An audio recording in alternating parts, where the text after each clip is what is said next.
Halo, assalamualaikum warahmatullahi wabarakatuh. Jumpa lagi dengan saya Sahabat Oke. Dalam video saya kali ini saya akan membahas bagaimana cara bekerja di kapal pesiar ataupun informasi-informasi untuk melamar kerja di kapal pesiar. Bahas lebih jauh tentang bagaimana cara untuk melamar bekerja di kapal pesiar ataupun gimana caranya untuk mendapatkan informasi-informasi perusahaan kapal pesiar dunia. Tentu ada beberapa alasan kenapa teman-teman tertarik untuk bekerja di kapal pesiar. Ada kemungkinan yang gajinya dolar, karena teman-teman tertarik untuk traveling around the world. Ada juga yang teman-teman tertarik karena bisa mendapatkan gaji yang besar antara 10 juta sampai 40 juta. Semua itu yang masuk akal teman-teman. Memang saya akui untuk bekerja di kapal besar itu memang kita akan mendapatkan setidaknya gaji yang lebih besar daripada kita bekerja di perusahaan-perusahaan Indonesia. Gaji di kapal besar itu entry levelnya itu antara 10 juta itu sudah pasti minimum.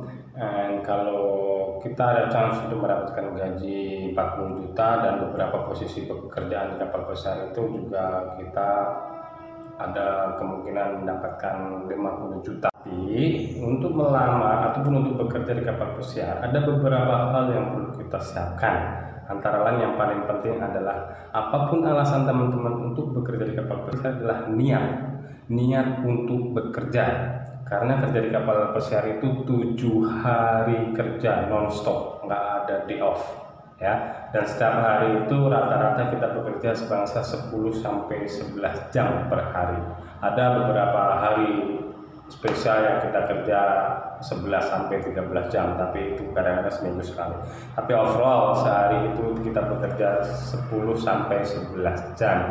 Jadi persyaratan teman-teman yang benar-benar harus niat untuk bekerja dan tekad untuk bekerja di kapal pesiar, karena kita bakalan jauh dari keluarga, jauh dari orang tua. Yang paling penting, pertanyaan yang kedua adalah lowongan kerjaan apa saja sih yang ada di kapal pesiar? Kerjaan di kapal pesiar itu dibagi jadi 2 departemen, antara ship department sama hotel department. Kalau ship department, of course kita yang punya pengalaman kayak di engine, kayak di deck, itu buat ship department.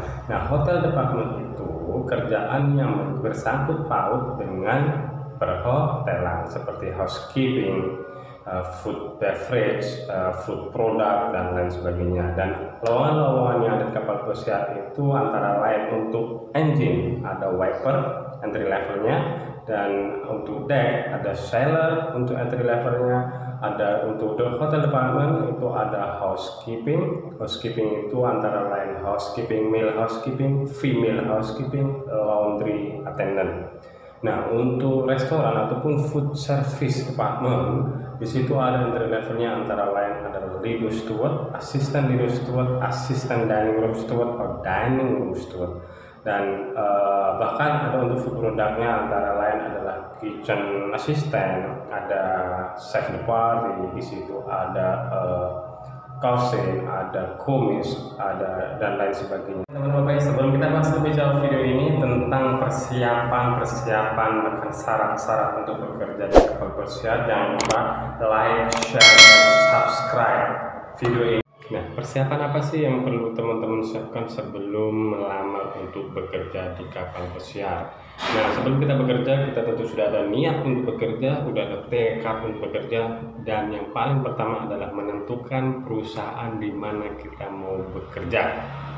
Nah, untuk menentukan itu tentunya kita harus mencari informasi-informasi perusahaan itu, karena perusahaan kapal pesiar dunia ini ada banyak sekali. Carnival untuk Carnival Corporation, ada Princess, ada Celebrity, ada Royal Caribbean, ada Disney, ada Norwegian Cruise Line, ada MSC, ada juga Viking Cruise Line, ada juga Virgin Cruise Line yang baru-baru ini keluar. Semua menjanjikan gaji yang besar, tentunya tidak sama besarnya dan tidak menawarkan working instrumental yang sama. Makanya itu sangatlah penting untuk teman-teman menentukan perusahaan di mana teman-teman bekerja dan mengumpulkan informasi tentang perusahaan tersebut. Dan setelah teman-teman mendapatkan perusahaan di mana teman-teman bekerja, tentunya di situ setiap perusahaan kapal pesiar pasti menunjuk satu agent di Indonesia untuk kru manningnya, untuk pengaturan krunya. Tentunya teman-teman harus memilih agent yang resmi, yang benar-benar tunjukkan atau rujukan dari perusahaan itu, dan jangan coba-coba melamar dengan melamar di TET. Kalau teman-teman mendaftar ataupun melamar bekerja melalui TET agent, pada akhirnya keputusan diterima ataupun nggak diterima di perusahaan itu ada tangan teman-teman semua. Dan biasanya TET agent itu akan mengambil fee yang lebih besar. Beda halnya dengan agen-agen resmi yang dia hanya mengambil fee sesuai dengan kebutuhan, biasanya kebutuhan dokumen pemberangkatan. Ini itu agennya apa saja sih? Agen resmi di Indonesia tuh ada beberapa yang resmi dan sudah emang itu adalah perwakilan dari perusahaan itu sendiri. Kayak Holland America lain, dia punya representatifnya itu Sumber Bakat Insani. Sumber Bakat Insani ada di Jakarta dan ada satu lagi di Bali. Dan untuk Carnival Corporation-nya biasa dia ada CTI Indonesia. CTI Indonesia itu ada di Jakarta, ada di Jogja, ada di Bali, bahkan ada di beberapa kota. Dan untuk Royal Caribbean ataupun Disney, dia ada di Ratu Oceania. Ratu Oceania itu ada beberapa di Jakarta, ada di Bandung, ada di Surabaya, ada di Bali, dan ada juga di beberapa kota yang lain. Dan satu lagi untuk perusahaan-perusahaan yang NCL ataupun Costa ataupun Norway. Dan kemudian persiapan apa aja sih yang harus kita lakukan kalau kita mau melamar? Nah, teman-teman semua, perlu teman-teman tahu, untuk bekerja di perusahaan kapal pesiar Amerika ataupun Eropa, batas umur minimal itu harus 21 tahun. Jadi kalau ada teman-teman yang baru lulus SMA ataupun belum punya basic perhotelan, sabar, karena kesempatan masih panjang. Kalau teman-teman sebelum umur 21 tahun masih sabar. Jadi teman yang baru lulusan SMA, teman-teman bisa melanjutkan untuk sekolah di Akademi Perhotelan, baik itu ngambil diploma 1 ataupun diploma 3 lebih baik, ataupun sekolah di kursus perhotelan pasca SMA. Itu juga ada yang kursus-kursus yang benar-benar untuk mempersiapkan bekerja di kapal pesiar. Itu sekarang sudah banyak sekali di Indonesia. Tapi di situ teman-teman perlu berhati-hati dalam memilih tempat di mana teman-teman akan kursus perhotelan itu. Karena dari agen-agen resmi perusahaan itu sendiri, banyak tempat-tempat kursusan itu ada yang qualified untuk memenuhi persyaratan ngelamar di perusahaan, ada yang tidak qualified, bahkan ada yang dulunya qualified dan sekarang sudah di blacklist sehingga menjadi tidak qualified.